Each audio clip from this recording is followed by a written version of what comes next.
Hello and welcome to the Knowing Show. I'm your host, Christene Marie. And tonight we are talking about how to live present. I was inspired to have this conversation tonight. I was flying and I looked out the window. I actually was sitting on the aisle seat, and I had no one next to me in the middle or window seat. And I just happened to glance out the window and I just saw the most beautiful sky. And it was funny in that moment, I felt like I had a decision. Am I going to stay in my seat or am I going to pick myself up? And like I had my laptop out, I had everything organized, and it's funny how in that moment, in that split second of, am I going to really truly be present in this moment? Like, yes, I was working on something and planning. Actually, I was planning for the future, is what I was doing on my laptop. I was working ahead on a project and making plans for this upcoming Friday and ordering things. And I was busy in the moment, but just looking outside the window and seeing the clouds and the sky, I made the decision to go and I like scooted 2 seats over, moved everything and situated myself, and it was the most glorious sunset for like 30 minutes. That's the fun of like when you're flying west in the US, it just the sunset keeps getting longer and longer as you keep going west. And so it was this elongated sunset, and there was this one moment when the clouds were just pink. Like I couldn't see the sun, but it was like we were just like in this cloud of pink, and it was the most beautiful thing. And then I looked out and it just looked like you could fall out and like go bouncing on the clouds. It was all textured and layered, and it was so incredibly enchanting. And then I saw slowly like the sun started peeking through, and I could see it cresting over the horizon, and it was so magical, and it was so stunning. But it was interesting in that moment for me to be present and observe and enjoy the beauty and like get to experience this very like truly magical moment. I felt so alive looking at the clouds and being so high up, and I got all this perspective in that moment. And what was so funny is that all it required of me was to lift up my eyes and look up and look out. And I realized, how much are we walking around with our head down, whether with our head down on our phone or head down, even in a book or with headphones in. It's like we're not really connected to the reality of what we're experiencing in the moment.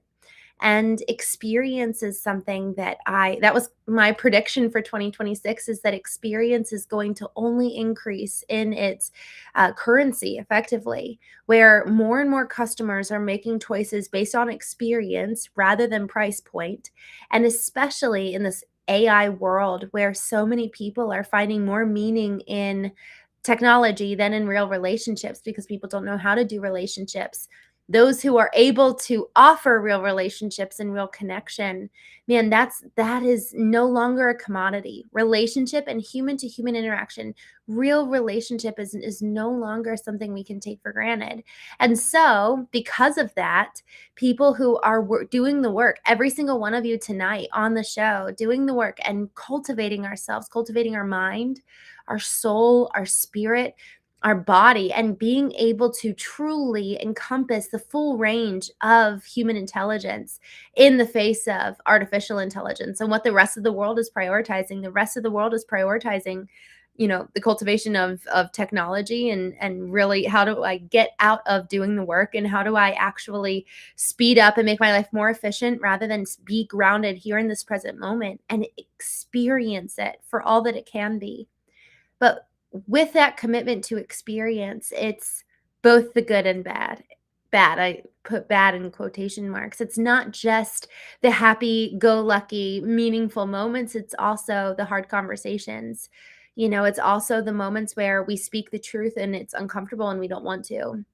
Even just tonight, I had this moment. I was getting picked up from the airport by a friend, and they were like, "Wait," they made a little mistake, and it wasn't a big deal. He went into the wrong lane, and he was like, "Wait, that said open, right?" Because he went into the lane that was closed. And in that moment, I had this strange realization and kind of almost like recollection over how many times with even just driving with my dad when I was a kid, I would have probably lied in that moment because I wanted to make my dad feel good. Like, "No, you wouldn't have gone into the wrong lane. No, that totally said, open or green, open before." And it would have been such a subconscious thing, not that I was intentionally trying to lie, but because I wanted my dad to feel like he's the most wonderful man in the world, and he is. And so it was just so interesting in that moment. I realized if I'm not being present and I'm not fully here in this moment, I'm actually not going to say even that little tinge of truth that's a little bit uncomfortable. And I'm going to be subconsciously choosing the easy way out in so many different ways. And so the willingness to be in the present, the willingness to be here in the moment and to truly experience all that it holds, it's requiring courage to, like Theodore Roosevelt says, be in the arena and to do the work, but also we get so much joy out of it. And we also probably will feel a lot of the struggle and the frustration, and we'll probably experience the resistance, because when we actually are being present, man, it's like there's nothing like it. That moment looking out in the clouds and the pink sky, and feeling like, man, if I just was to hop out of the plane, I can like go bounce on the clouds. It was just so beautiful and so magical. And those little moments really bring perspective. So tonight we're going to be talking about how to live present. And before we really dive in, I just want to check in with the chat. Bungalow Truth, hello, good evening. Louisa, good to see you. Hi, I'm so glad you're here. Noon. No, this is live. We're live here tonight. Neil Hayden, good evening. Good to see you. RT. Um, mm, Thank you for joining. I'm glad you're here. Bungalow, good to see you. Mikhail, hello. We don't really talk like that on here, but you're welcome to stay. I'm glad you're here, but we don't really talk about that. Ex June, yes, we can talk about that later. To be honest, I don't know if I have the best advice for you. He says, any advice on how to approach a woman nowadays, but we'll talk about it, because I frankly would love to hear what other people have to say as well. One of the things, just for those of you who are new here, one of the things about the Knowing Show is that we really open up the floor to hear from different comments in the chat, and we all kind of weigh in on what questions are on our hearts, or just kind of what's on our mind and what's going on. So I'm excited to kind of open up the floor to that question. Dilbert, hello. Lawye Gaiman, good to see you. Christopher Adams, to live in the present can be summarized by one Latin phrase: memento mori, memento vivere. Remember you will die, so remember to live. Marcus Aurelius added to that, determine how you react. I love, love, love this. Ugh, so good. Comic Flick, hello. I'm so glad you're here. Bruno, I'm glad you're here. Be authentic. Good to see you. My music Gen X. He says, how's your ceiling? Any more rogue fallings?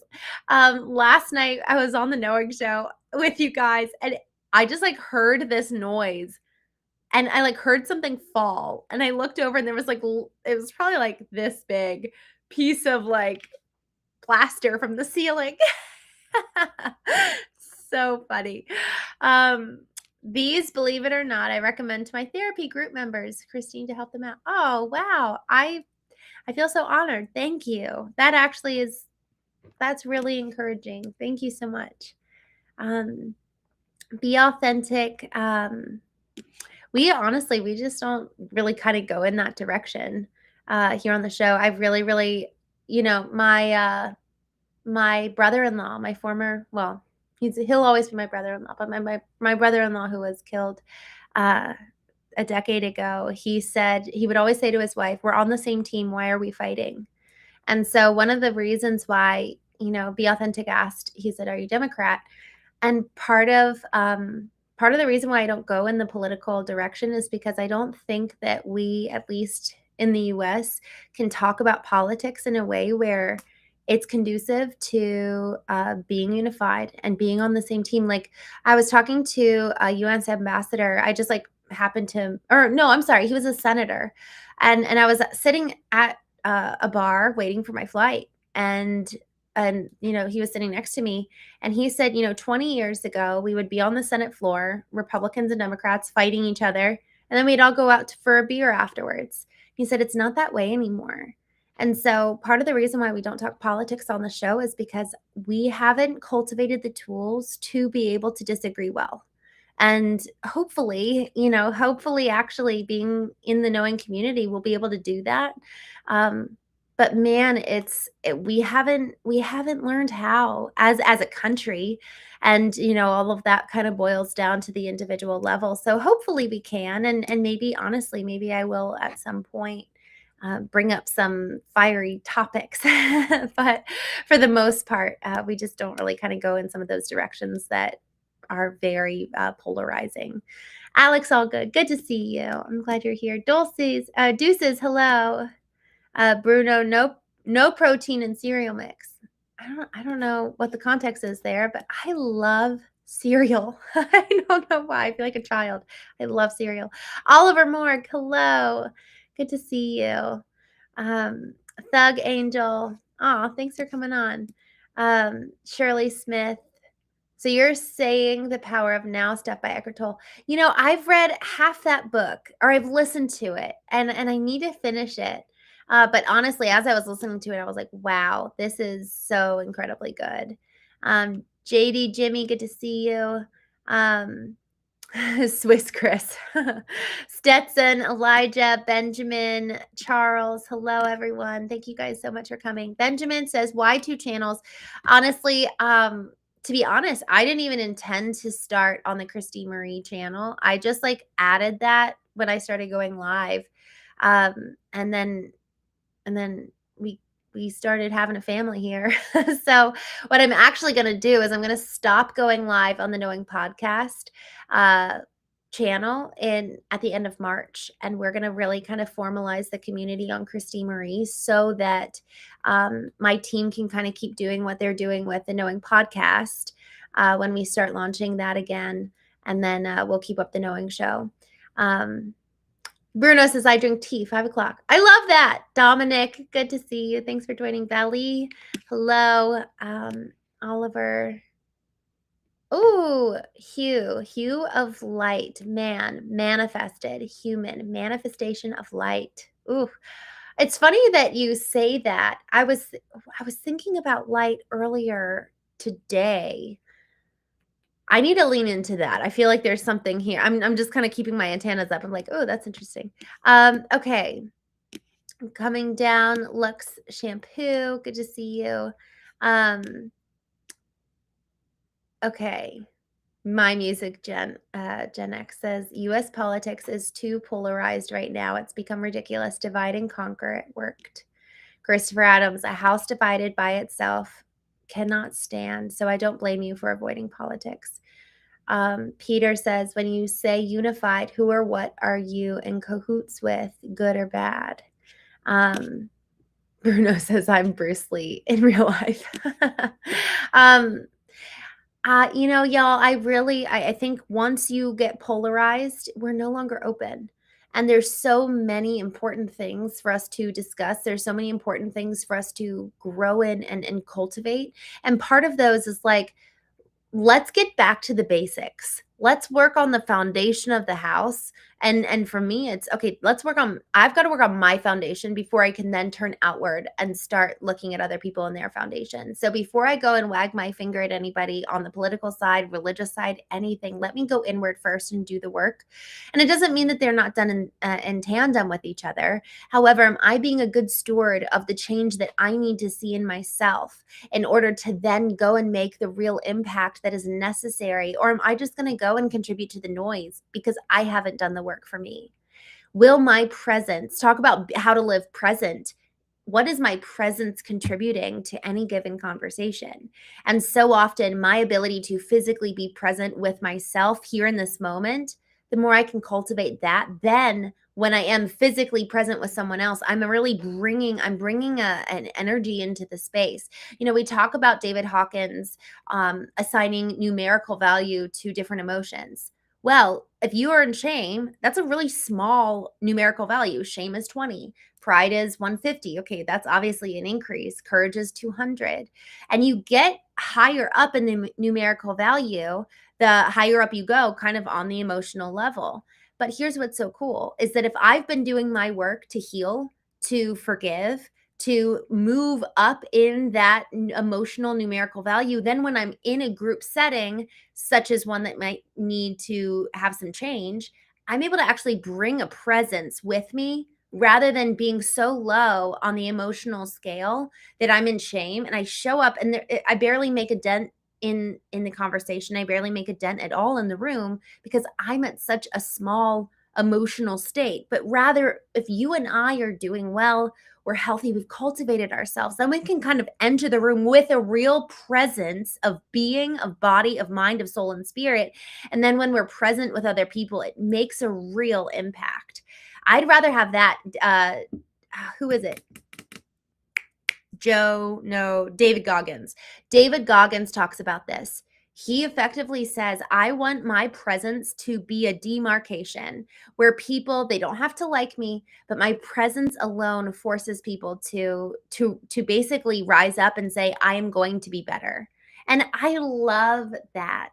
I love that. I want to live that way where I don't even need to say anything, but my presence, my example, who I am is challenging enough. And y'all, people are watching. People are watching on social media. People are watching on an airplane. People watch you and they watch me. We're all being observed. And so then the question is, what is the presence we're bringing into any given room, any situation, any environment? What are we cultivating in the background in moments such as tonight and every morning when we go live on the show? What are we cultivating? What are we building? And so, to your point, Christopher Adams, a house divided against itself can't stand. All right, well, what kind of a house are we actually building? And who are we actually standing with? We talked last week about being the top 1% of our own capability. What is my ultimate potential in terms of my own echelon of 1%, not in comparison to other people, but in and against, it's like me against me. And that's the fight of my life is me against me. What is my own potential? Because no one else knows what my potential is except for me. Maybe people will get like a window into it and they'll like see a picture and call me higher, but no one else will really know. It's like me and myself in terms of even like my own conscience. Am I doing right by the person that God made me to be? Am I walking in fully in my calling? Am I being brave? Am I challenging myself? Am I doing hard things? Am I actually putting myself in environments where I'm challenged and I'm going to cultivate myself as a result of that? Just jumping back into the chat. Adrian, good to see you. Tim's channel, hello. Poochni, hello. I'm so glad you're back. Belzek, I don't know. Dominic, hello. Defalos, I don't know what you're saying. I'm sorry, but hello. Firla, hello. Quora, good evening. Jonathan, Alex. Thank you, Alex. Kevin, I am 51 years old. Now, back when I was a young kid, my stepmother severely abused me until the age of like 15. Growing up as a teenager, it was hard. Now that I'm an adult, I'm having trouble getting a wife. Oh, I so appreciate you being so honest with that. And that's so hard. Kevin, I was hosting an all men's retreat. I've hosted a women's retreat, a couples retreat, a men's retreat, and in the men's retreat, there was 5 men. I think it was 5, and each one their fathers had left them, and it was really, really interesting. And that was not planned. That was entirely like that's just who showed up. And it's always interesting when it's like, oh, that felt like divinely planned because I didn't plan it.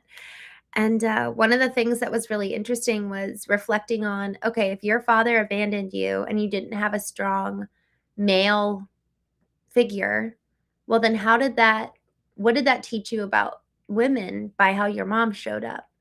And it was really interesting hearing how, the mothers really did their best and some of them really failed. And that has now negatively impacted the way men experience women. And it's been like very, very devastating to try to undo that. And I just want to encourage you that I feel like that's so normal that if you've had abuse from whatever gender, that really can do a lot of damage. And so I just want to encourage you that it's normal in so many ways, and you wanting to have a healthy relationship with a woman and getting a wife and loving her well. I just so respect that, and I cheer you on because it's a worthy endeavor. We were so meant for companionship. There was this moment when I was reading, uh actually, I was just kind of, I don't even know if I was reading, but I was just reflecting on the biblical story of the creation of the world, whether you believe it or not. It was just a beautiful, beautiful story. And I believe God created the world. And I don't know the sequence of it all, but I do believe there's a creator. And in the story, as it goes in the biblical text, it says that God created a man named Adam. And Adam and God were kind of like co-creating the world. God was creating the animals, and Adam was naming them, and he lived in this beautiful garden, and it was perfect. There was nothing wrong. He lived in this perfect world, and it says Adam walked with God. And even in the midst of that, God said, "It is not good for man to be alone." It was so interesting that God chose that word alone after Adam was surrounded by so many animals. He had so much work to do, and he was with God. Like, what more perfect environment is that? And yet it was not good. It wasn't good. It wasn't enough. And so this desire for companionship, this desire for a wife is so incredibly good.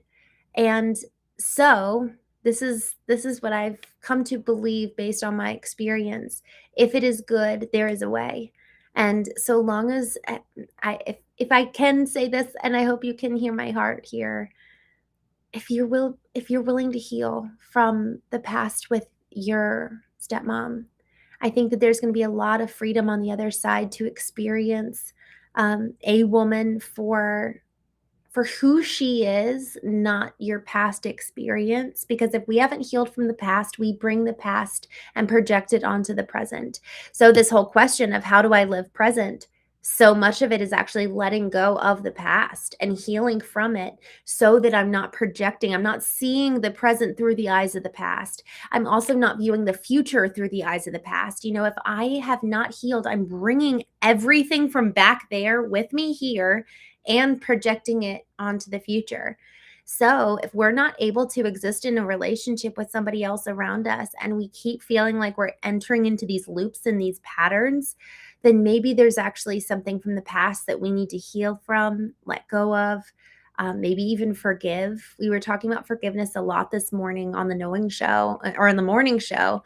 And we were talking about how forgiveness is for us in so many ways. It lets us go from that person rather than like holding them by their neck collar and saying, "You owe me." And sometimes, it's not, forgiveness alone isn't enough. We were talking about that this morning. The next step is, okay, well, then how, if I've let go of them, if I've forgiven them, okay, what's the next step for healing? And it could be, what's the old program? What's a program about women that was developed during that time that I'm now having running on repeat across all women today? And so looking at the narratives and the patterns, the knowing framework is something that I frankly I just kind of stumbled upon in my own healing journey. And the knowing framework is effectively the answer to these three questions. One, who was I? What were key moments and experiences in my life that shape a narrative, a view of the world? And so this example of this experience with your stepmom abusing you, that is so incredibly devastating, and that warrants to be grieved over. That's not how it should have been. that should have never happened to you, that's unjust and unfair and not right, and that is not how God designed this world. And that is I've just it's grievous. It really, really is. It makes me so angry, and all of those emotions, it's grievous, there's anger, there's deep, deep sorrow over that. All of those emotions, if they haven't been moved through, they're still in your body, and whatever narratives were established about women because of that abuse situation, then that could very well be running subconsciously in the back of your mind.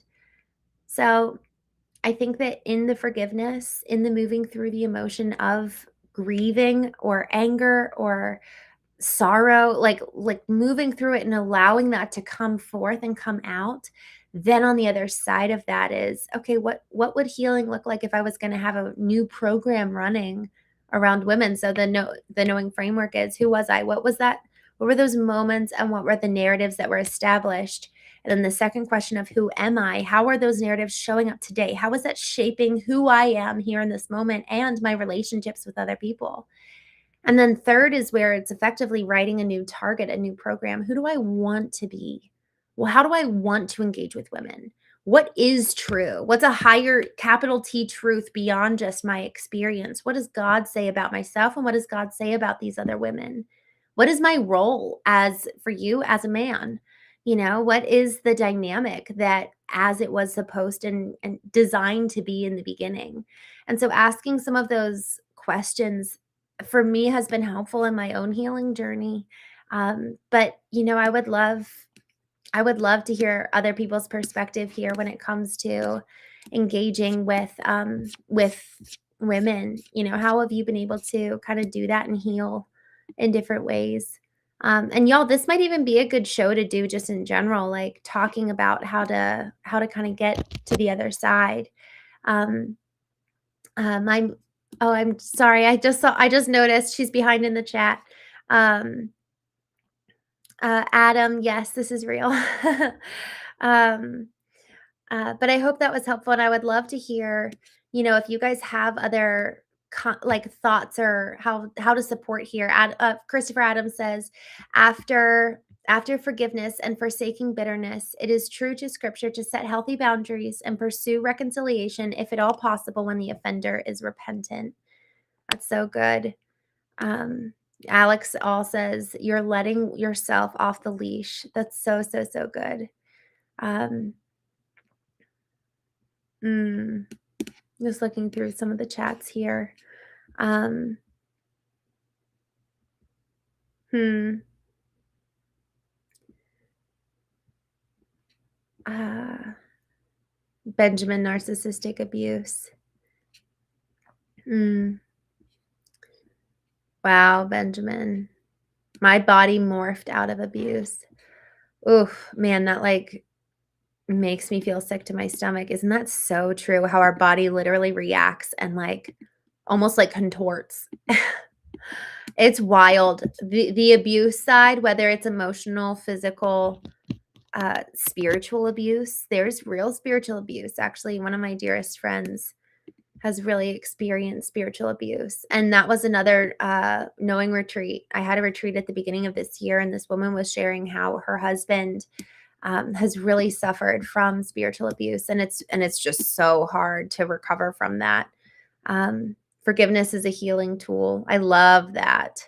Um, hmm, so good. Bad company corrupts good character. Um, y'all, I'm just jumping down here. What question was asked is cheap therapy? What did you say? I'm going back up to your chat. Okay. Eric says, is cheap therapy better than no therapy? Ooh, that's such a scary question. Um, it can be cheap therapy and you can have an amazing therapist. I actually don't think that the cost determines the quality. You can have the most expensive therapy and have a bad therapist. I actually went in with two partners and we purchased a treatment center a couple years ago. And the woman that we purchased it from, we actually ended up having to give it back to her because it just wasn't a conducive situation. And honestly, it just wasn't, she was struggling herself. And so, um, it's sometimes people will pursue therapy because it's they really need it for themselves. And then, even, yeah. Anyways, cheap therapy for me has never been an indicator over whether it's going to be great quality or not. And expensive therapy isn't usually a sign either.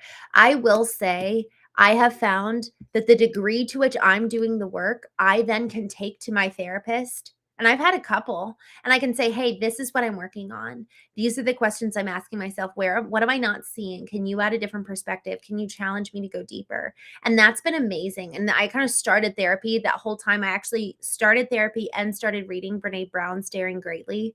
And by my own internal individual work, they then could kind of come in and help me rather than me going to them and saying, okay, what do I do in life? I was kind of already doing the work. So I would say if you're considering therapy, man, I would really encourage you to start asking some questions. And I would start with, what are 3 core defining moments in your childhood? And ask those questions. Who was I? What are 3 core moments in my childhood? What happened?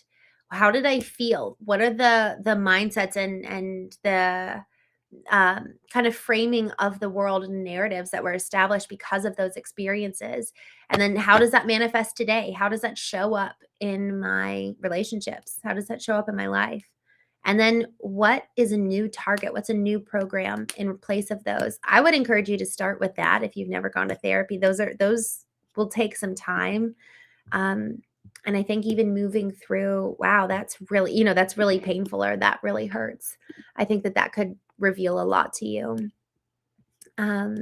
Okay, just scrolling down. Okay. I hope that was helpful.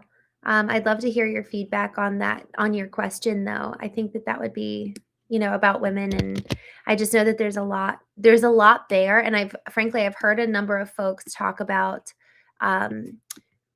relationships with women and how this is just kind of like a dicey topic right now. Whoa, Anthony, I got molested by a priest. Is that considered spiritual abuse? That's abuse, like, in every way. First, I'm so sorry. My gosh. Mm. I hope, man, I really hope that you're doing okay. And I'm so grateful you're here. And I just really, really respect you for even just sharing that and for where you are today, guys, to be able to move on and keep living after going through something like that. Each one of us has these stories where it's like so awful and it should have never happened. And so that's partially why we're here together, to do the work together, and so that we don't have to move through life alone. So I would say, Anthony, that's primarily physical abuse, but I don't know what the context is. And I would say it's also spiritual abuse, because the thing is that the priest is putting himself in a position to effectively say, I'm going to mirror God for you. And so that is a complete distortion of the heart of God and the Father, like the Father God. And that is just so devastating. And Anthony, God bless you to heal that part of you, you know. I'm so sorry that happened. Patrick Rowe, it's good to see you. Um, just looking through here. Wow. English says, my therapist was meant to be a professional, but she seduced me in my session and took advantage of my innocence. Wow. Y'all, it's so wild how it's like these people in positions of leadership, these people who are supposed to be a safe place. And that is exactly, like I talked to earlier about, experiencing resistance. Isn't that the kind of resistance? That's like the kind of thing that's going to mess with you, is that go and be vulnerable and open to somebody who's supposed to take care of you. And then they're going to be the ones that really, truly turn on you. And so I just want to like, man, I'm so sorry, and we were talking this morning. This is wild. What a turn of events. We were talking this morning about this story of this man who was like thrown in prison and ended up being able to, because he was thrown in prison, because he was betrayed by his brothers, he was able to save like literally a country. And he told his brothers, what you meant for evil, God meant, or God intended for good, or God used for good.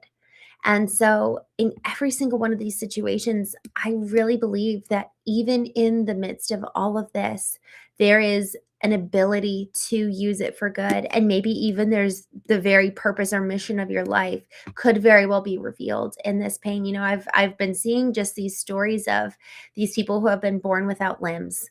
They're missing an arm, they're missing arms and legs, and they've alchemized their story, and they've allowed for that to really, man, just change their entire trajectory of their lives, and they now are like able to give and love on so many people.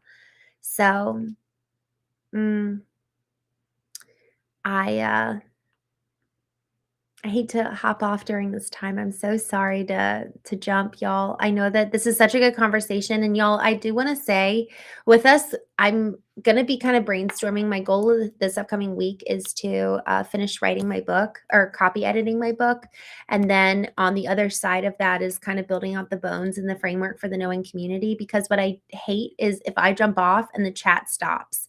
I really want to like have spaces where we can keep chatting with each other, and you guys can keep moving through, because the conversation we're having right now is so, so, so good.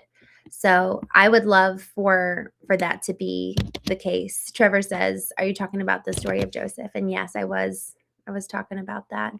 Um, Christopher Adams says, "To be betrayed by someone requires that you trusted them. I prefer people earn my trust, but that doesn't compromise my desire to help my neighbors." That's so good. And I will say, when you're a child and you are betrayed at such a young age, it teaches us a narrative. It teaches us a story. And the question is, what is that new narrative? So, y'all, I'm sorry I have to go. I will be back on tomorrow morning at 9 a.m. Eastern, and let's just continue our conversation around this. There's a lot of really, really important things being shared. So, um, thank you guys for joining tonight. I'm so grateful for each one of you. And um, I'd love if you guys are willing to join tomorrow morning. I'd love to pray for each one of us, whoever wants to receive prayer. I would love to just pray with you and for you. And um, I just know that there's a lot of healing for all of us. So thank you guys for joining tonight. And I will see you in the morning. And God just bless all of us, for what we're moving through. I'm just really encouraged that each one of us is willing to grow and that we're doing the work. I think that says more about you than anything else. So kudos to each one of you guys. All right. Have a good night. Bye.